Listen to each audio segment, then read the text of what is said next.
We have a lot of updates to old stories, which is cool. The last couple of weeks, we've had the Kaiten terrorism sushi. It says sushi terrorism, I think is what they were calling it. So it's the Kaiten sushi restaurants.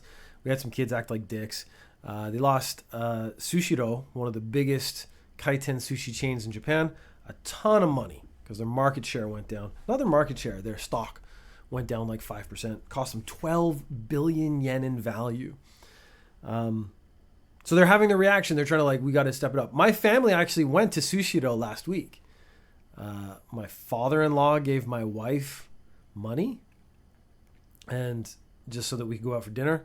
So we went to Sushiro because kids eat a lot now. You could not. There was nothing on the. So it was the rotating conveyor belt. There was nothing on it. There was little placards with things you could order. Basically, it was just rolling advertisements. Then we would order on the touchpad, which is basically like a tablet, and the sushi would arrive on the conveyor belt. We didn't have any, there was no borders or anything, but you could see people were kind of checking. I didn't expect anything to happen because, again, this is a national story that essentially involves 3 teen boys. So that you got to take that into context. Okay, anyways. The other companies are again, this is risking their whole livelihood, the existence of the company. So they want to put up sort of guard barriers. Only orders will come through. That's exactly the experience I just had. There's a company called Kura Sushi, and they want to put up cameras that use AI to scan for suspicious behavior. So they're getting super high tech. The weird thing was, the AI, if it sees something suspicious, like I put my hand in and out of the conveyor belt, let's say too many times, the AI will notify the head office. The head office is then going to contact the individual restaurant where the suspicious behavior has happened, which I found to be a bit convoluted because you could cut out the middleman. It sounds like you have a head office where there's a giant bank of television screens that are being AI monitored for suspicious behavior. And then a red light goes up over here in some city. And then some guy gets on the phone. He goes, "You got to touch her." Something like that. I'm not sure what they would say. They would probably come up, "Sushi Tero," and something like that. It seems like the AI could just notify the restaurant itself, though. So the staff could walk around and check on stuff. I don't see the need for the head office, or maybe they're making a judgment call, they're going to review the video and then call if they feel it's necessary. I don't know about that. I was just sitting there going just notify the restaurant, cut out the person in the middle. There may be a reason for it. They didn't explain it very well, beyond that. So yeah, I can't say that much. We also have a former pro gamer and streamer who has not been around for the last year, because it's actually more complicated than the story made it out to be. Basically, she went on stream and she said, men under 170 centimeters have no human rights. And what had actually happened. So I don't agree with, shitting on people like that. Although I shit on people all the time. So maybe I should. I think if you pointed out my behavior or something, I would be sorry. I don't know, or not. I mean, often I think apologies make it worse. I'm just going around in a circle. A guy delivered food to her apartment, like a DoorDash or a Uber Eats or something. And the guy recognized her and immediately started hitting on her. She took negatively to that, went back to her stream, and basically started insulting the guy.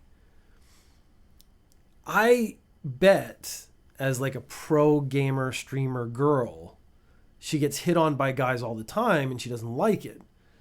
But at the same time, in Japan especially, you're using that sort of sexuality, the attractiveness to gain your audience in the first place. So the idea that they wouldn't hit on you is almost unreasonable. I don't know where I land on that one. If you use sex to get a primarily male audience and then the male audience takes the initiative and tries to talk to you, should you be offended? She was. So she said a couple of really shitty things about the guy, and he was maybe not that tall. She likes tall guys.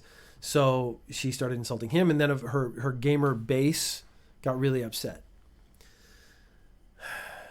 I keep falling into these things where I'm like, I flip flop back and forth. Like she's getting hit on. She doesn't want to get hit on. It's annoying. She just ordered some food. Leave me alone. That guy's not being professional. He's delivering food and he sees someone. He shouldn't be hitting on them. But then she shouldn't go and like rip on him on stream. It's a very tough situation. I think maybe everyone's a little bit at fault, but she probably got the worst fallout.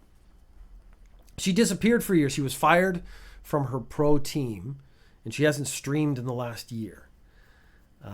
She tried to make a return to streaming. She did come on and say it was my fault for making discriminatory remarks, which is fair. So she's saying, like I said, some stuff. I do think the context changes it a bit. I think the guy showing up at her house and then immediately hitting on her is also wrong, and he's not getting any fallout. So if there was fallout on both sides, maybe I would be okay with it. I'm sitting here wondering, like, is it okay to shoot your shot? But I think I know the difference.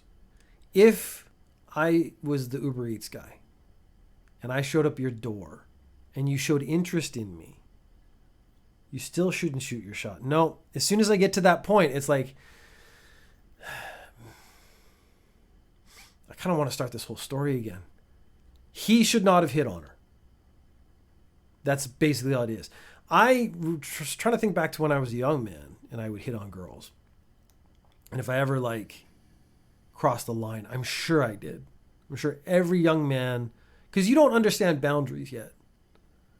And you learn the boundaries as you get older. And then by the time you're old enough and mature enough to not break those boundaries, you're probably done shooting your shots at girls. Like you either have a long-term relationship or you know what you want or you know how to get what you want or something like that. And it's not a big thing anymore. I'm very torn. I maybe need some input from other people. I didn't think this was going to be such a gray moral zone. I am falling firmly on the guy should not have hit on her at the door. That's actually vaguely threatening because she's in her home. So that's really, really bad. Should she have gone on stream and shit on him? I'm kind of okay with that. Only because of the negativity of the way I view that initial experience. Maybe she shouldn't have said men under 170 centimeters. Maybe she should have said this guy and just kept it specific. Like this guy just hit on me. It was really gross. It was really unappealing. I think maybe I'd be okay with that. As long as she didn't like get him in trouble or dox him or something. I don't know. I looked up she said a lot of dumb shit. So this is clearly how she talks. I think maybe this guy set her off, but she took it too far. I don't think she needed, I don't know. Again, these companies, they got to fire people if they're going to say dumb shit like that. Once you become a professional and you represent a team, you just can't say things. You can think them, you can feel them, but you can't say it out loud. That's something that famous people got to think about. There's irony abounding. Dozens of people who were taking a digital literacy course had their private information exposed to the internet. Not exposed to the other people in the course.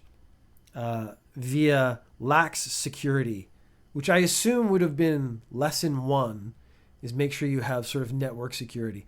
So one of the students found that using this like procedure, they could look at the text file with all the other students' information. And being able to do that, they then had access to their email accounts and stuff. So they pointed it out. They got the names and emails of everyone else who was taking the course.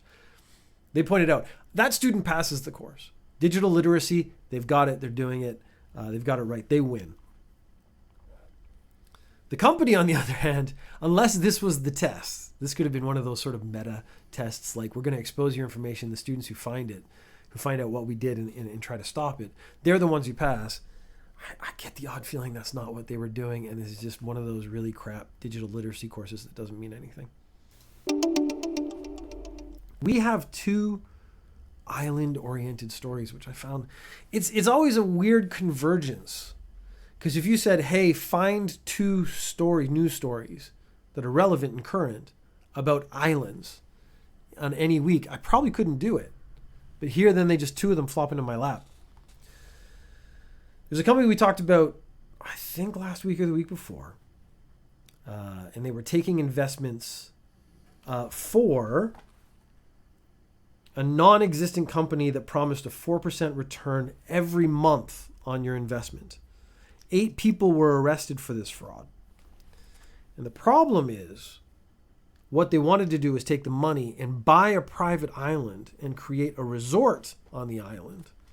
So it wasn't even like they were just going to buy a private island for themselves and then just stay there. They were actually going to use it to try to make a business. They wanted to buy a private island and a cruise ship and then build a resort, and then like they would truck people out to the resort. It would be private, very exclusive, very expensive. And then, but I was like, wait, they got people to invest in their fake company. Couldn't they just get the same people to invest in their actual plan to buy a private island and cruise ship? Because clearly the people investing in the fake company where the fraud was committed are investing, they're looking for things. This, as a business plan, we're going to buy a private island and make an exclusive resort. It's actually not a bad plan.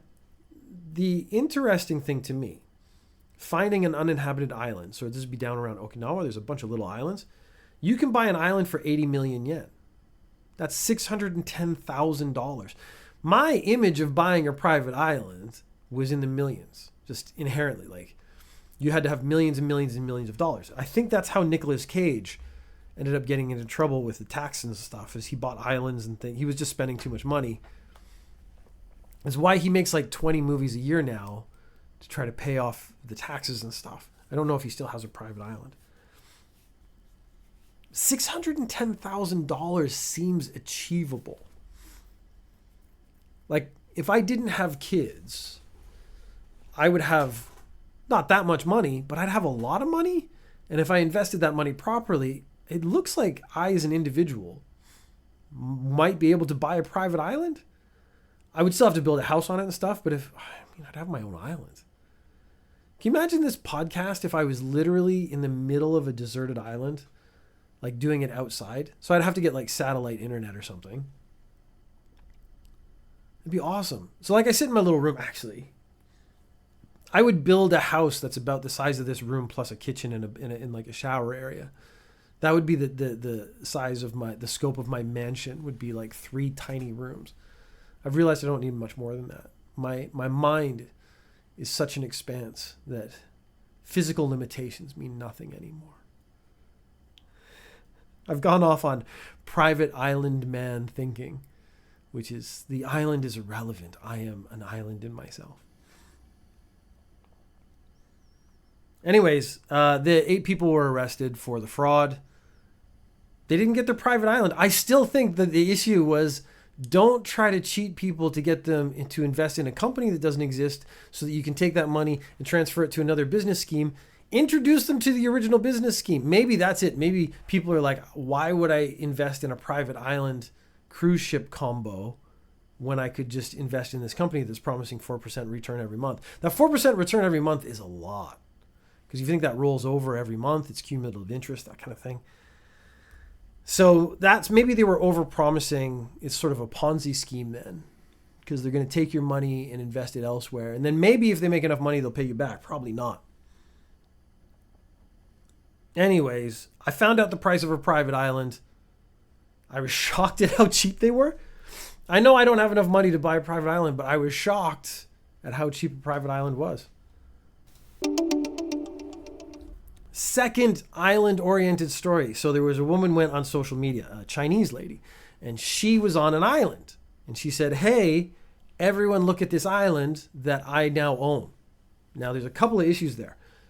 Chinese people in China are not allowed to own land. All land in China is actually owned by the government. So land ownership is a very big deal. So she was like getting max clout for this post. So what has actually happened? She didn't buy an island. There's a very difficult for foreign people to buy land in Japan. I own the land that my house sits on, but because I'm married to a Japanese person and have 2 Japanese kids, clearly when I die, that land is going to still be part of Japan. I'm not going to like try to take it away or do something with it that was nefarious. Japan is very worried about Chinese companies buying Japanese land because they're worried about, like, if they buy X amount of property, is that now part of China? That's kind of the underlying thinking. I don't know if that's how it works, but that is the underlying thinking. So she went on social media, said she bought an island in Okinawa. It's actually a company that was run by a relative bought the island. This was very unusual. So the beaches are owned by the government. That consists of about 50% of the island. The core island itself was owned by a holding company. That holding company sold it to another company that sold it to another company that eventually sold it to a Chinese company. So this is how the Chinese company got in and was able to actually buy an island in Japan, which they're probably not supposed to be able to do, is that it passed through so many hands. I don't know if this was quick or not, but because it passed through so many entities, maybe the government lost track of it, or maybe they're just like, well, this is just being passed around as an investment, and they weren't paying as close enough attention.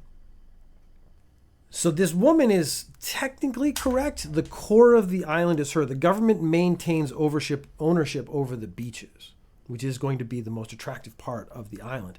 It is a question of what are they going to do with the core island? Is she just going to live there by herself, which would mean no one comes to the island to play on the beaches, which means she has essentially private beaches, even if they are owned by the Japanese government? Or is the Japanese government going to take the island away from the holding company, the media company that has bought the island, that has allowed her to use it? That is a very interesting question. I am very interested in this story because is this low-key racism, or is this Japan protecting itself from foreign investors? Because foreign investors can be very dangerous if you have a small country with not much land and they buy up all the land so the Japanese people can't buy it. So I'm interested in where this ends up, because it's caused a stir in China because this woman now owns an island, which is a very attractive thing. It's caused a stir in Japan because, whoa, is China subtly trying to buy up all the islands and all the bits of Japan that they can so that they can actually own Japan? That is honestly a real concern for the Japanese government. Balloon news. I guess this was inevitable. So over the last week, there was the balloon that was floating around America, the Chinese spy balloon, and it was shot down. And then it came out that over the last few years, there's been a whole bunch of Chinese spy balloons floating around America. And then a couple days ago, America shot down a Chinese spy balloon over Canada, and the Canadian military was going out to try to find the bits of the balloon. And China's like, hey, give us our stuff back. And everyone's like, flew it over our country. It's not your stuff anymore. So there's a little bit of a tiff there. Japan came out and admitted, yes, there have been balloons floating around Japan in the same way. Primarily around the islands, just like we're talking. So this is technically a third island story, but that's where the military bases are. So America has military bases in Japan. China has been flying the spy balloons around them. Now, legally speaking, because of Japanese laws in airspace, they say that they can shoot the balloons out of the sky. But then came up to the practical issue of could they shoot the balloons out of the sky? Because this was interesting because the defense minister said the first problem is you have to get permission.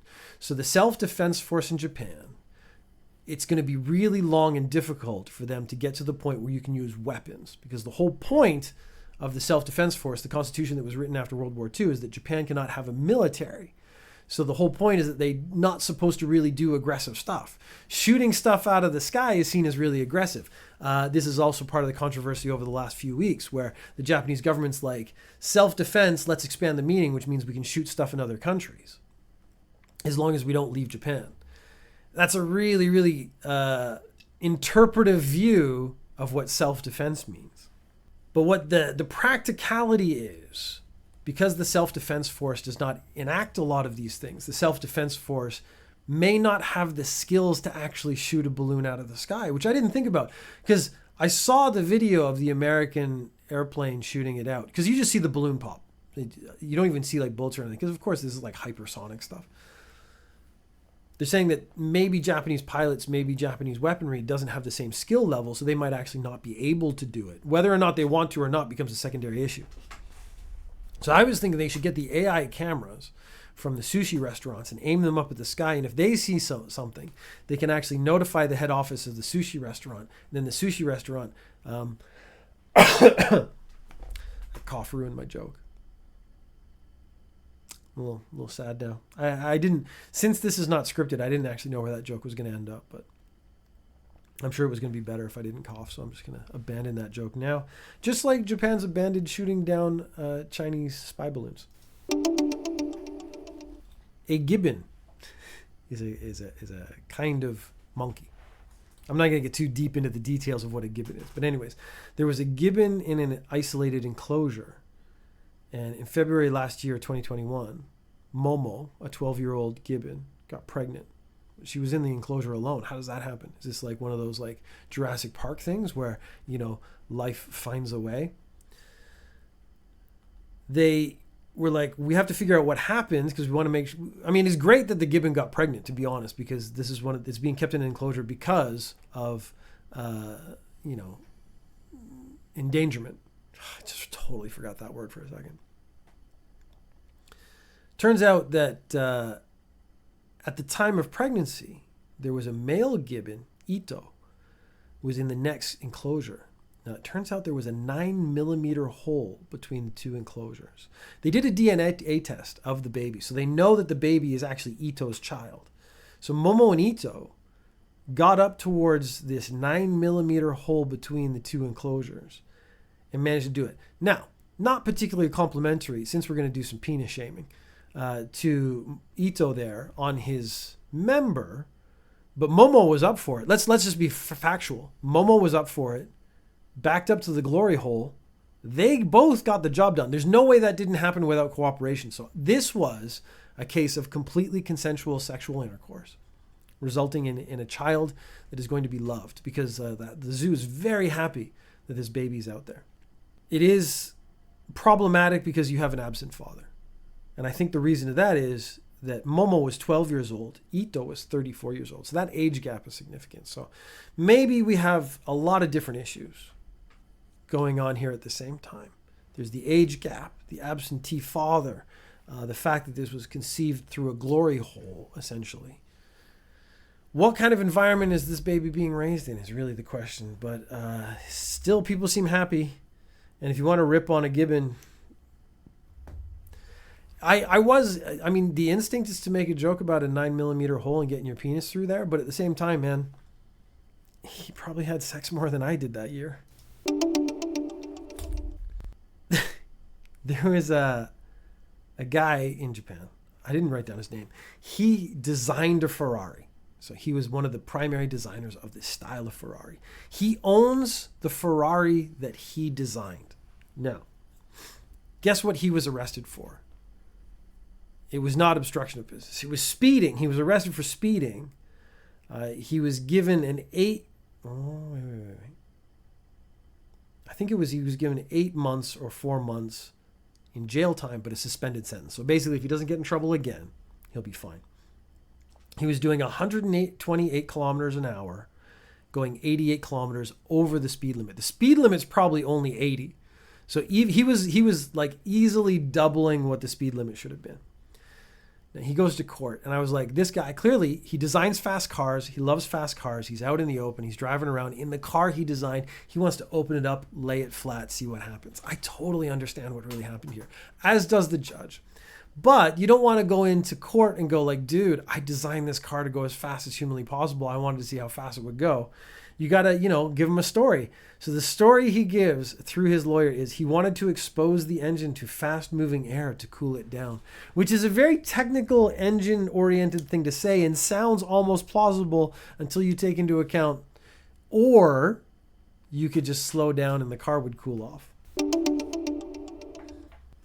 It's Valentine's Day. It is Valentine's Day, this day, the day of recording. It is Valentine's Day, February 14th, 2023.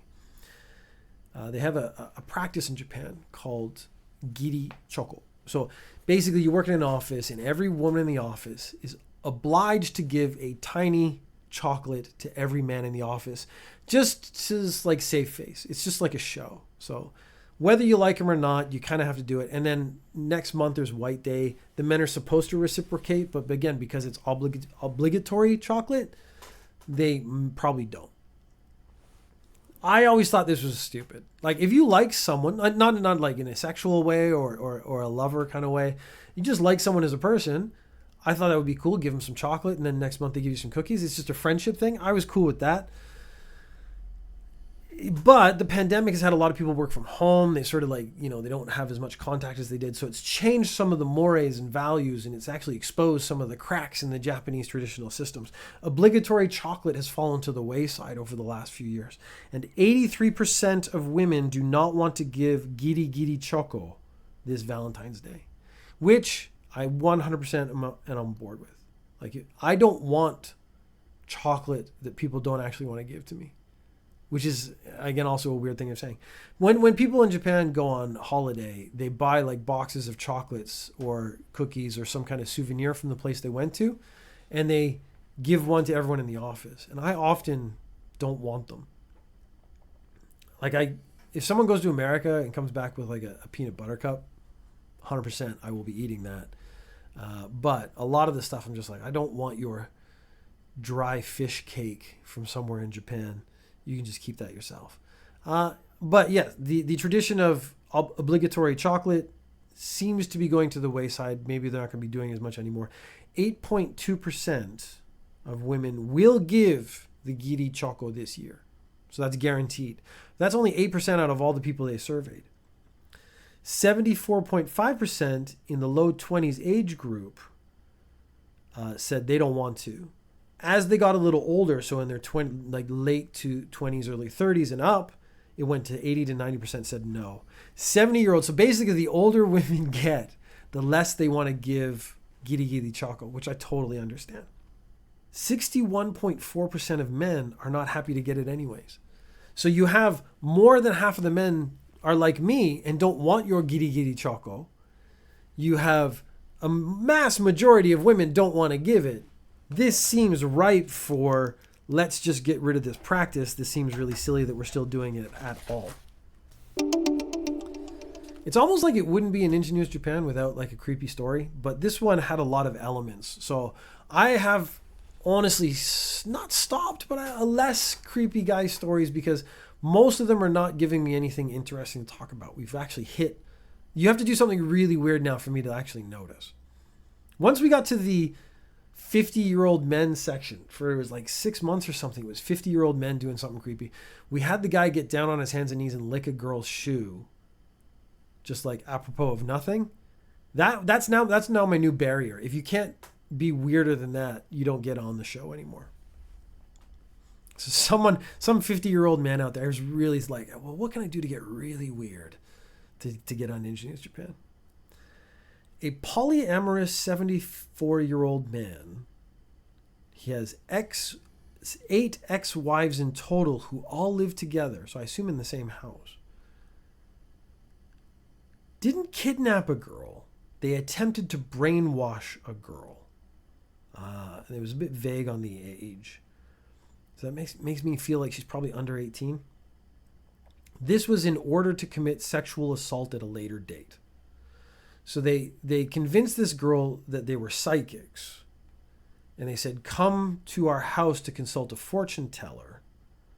They lured her into the house and showed her images of aliens and told her that she would be abducted by aliens if she didn't comply. The girl believed them, said, I will come back at an undisclosed later date. Talked to her family about this experience she had and how worried she was probably about getting abducted by aliens. And she had to go back and bang this 74-year-old man to make sure the aliens don't abduct her. The family and friends are like, maybe that's not true. You should call the police. She did, and then the police showed up. I don't know enough about brainwashing to know how this works. I think luring the woman in to consult a fortune teller already demonstrates a certain mindset of believability. Because if you said, Peter, come get your fortune told, I might do it for entertainment, but I would not believe it. Whereas this sounds like this young woman actually believes in fortune telling, which means she's equally likely to believe in other fantastical things like aliens. In which case, she maybe is more susceptible to being brainwashed. But this didn't even sound like brainwashing. It sounded like they're like weird threats, weird vague threats. And if you don't come back, and again, I would like to know, my first question would be like, how does banging you, the 74-year-old man, stop the aliens from coming to abduct me? Like, just explain the relationship there. Like,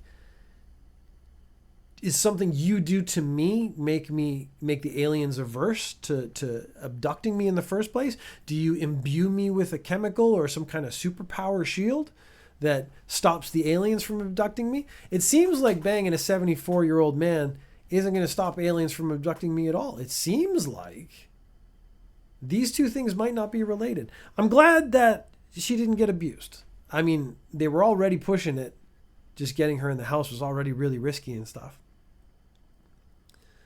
But I think the sentence, polyamorous 74-year-old man who lives with 8 ex-wives and his current wife, so 9 women in total, I kind of wanted to take a look at him. Like, is he stylish? Is he cool? Is he one? Because a lot of times these like cult leaders, this is one step away from cult.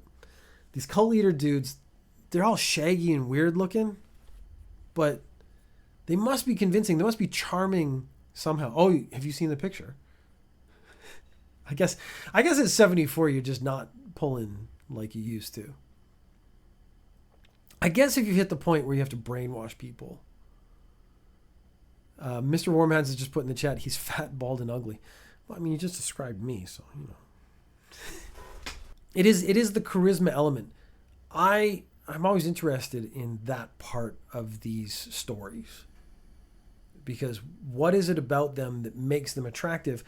The 8 ex-wives are still hanging around. That is already weird to me, that you would have 8 women who all find you attractive enough just to stay in your presence, because normally there would be tension between the women. I don't know if there is or not. I don't know what his household is like. And yet here he is having these women help him bring in more women to the fold. So I'm interested in what that I said about it being like a cult to my wife too. Yeah. It has to be. I kind of want to know what these cult leaders do, because this story is so fantastical that it's inconceivable to me that someone would believe it. But here we have a clear example of someone who did believe it. And I think, the opening the door is, if you believe in fortune telling, you're going to believe a lot of stuff. So then we can see how far we can push it and see how easily you can be manipulated. In the future, basically what I would like to say is, aliens aren't real. The fortune telling is not real. So if someone tries to lure you in with that, just say no.